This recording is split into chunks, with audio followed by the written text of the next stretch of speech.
Okay, so you want to create an interval style or HIIT based cardio routine. So click on Training Diary and create a new routine.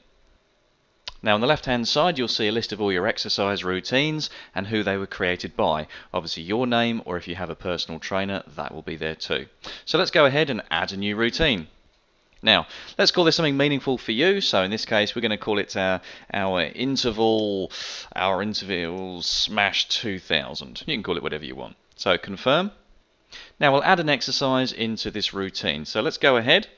Now we're going to do something easy. Let's just go for the cross trainer. So start typing, we'll complete the rest of it for you. Now you can either go ahead and click the left hand side mouse button and watch the individual exercises to see how to do them. It'll open up in another window. Or you can go ahead and just left click on the exercise. So let's go ahead with the cross trainer and save that. Okay, so we can see the cross trainer just there. Now the cardio type drop down, let's choose our interval or HIIT. And it's going to ask you how many intervals you would like to do. So in this case, we're going to do 4 intervals. All right, let's go a Tabata style. Google that if you don't know. Now the machine settings, at the drop down, you can entirely set them to your own height, pin number, seat position, and obviously put over here in this box what that might be. It just helps you next time you set up the equipment, and it will print out on your gym card next time you print it out.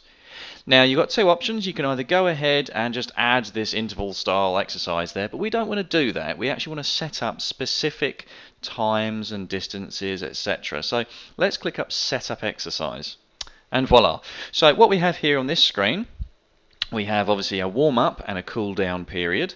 And in the middle of that, you can see sandwich, we have 1, 2, 3, 4 intervals. We specified 4 intervals, and there they are. So let's go ahead for the intensity. So an intensity for the warm-up is your perceived percentage of effort. So 100 being 100% effort. Okay, a warm-up will be whatever you perceive that to be. Now, however, on the level, you might have a cross-trainer machine that has, say, 20 different readouts or settings.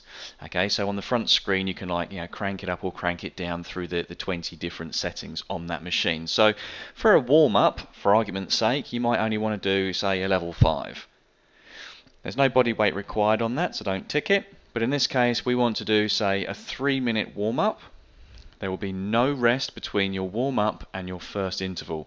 So based on something like your intervals, let's use a commonly used one. So an interval will basically go 100% effort. Okay, at the highest maximum on this machine for me would be, say, 20 levels high. I'll go for 20. So all out on this particular exercise. And I'll maintain that for, say, 20 seconds. There'll be no rest before I go on to the next interval. So my next interval, I will come down to just 50%. Obviously out of 20 levels, that'll be a level 10 for me. And I will do 10 seconds, okay, at 50% intensity just to recover, and then I will smash it back up without any rest, back up to 100%, and I will do that for 20 seconds. You're getting the idea here. Again, I'm going to do that for 20 seconds. No rest. And finally come back down to my 50% intensity. So on the machine it's level 10. And I'll do that for 10 seconds. There'll be no rest, and I will finally go down to my cool down. Okay, and I'll do that on my level 5 on my machine. Okay, and I will do that for a final 3 minutes. So you can see there we've set up a warm-up, we've set a cool-down period. We're basing all of our levels on a 20 level machine. I mean, your cardio equipment might only have, say, 10 levels. Okay, so 100% effort for that might be level 10. You get the idea. Put your interval percentage that you actually want to work out at. Okay, the actual level on the machine and how long you want to do it for. And you'll do that for each of the intervals. Warm up, cool down, intervals, job done. Now once you've actually set all that up, click on the done. And you'll see the cross trainer is now added as an exercise during our interval smash 2000 routine. Once you've done that, click on finished, and you'll see your interval smash 2000 is actually added on the list right there and then.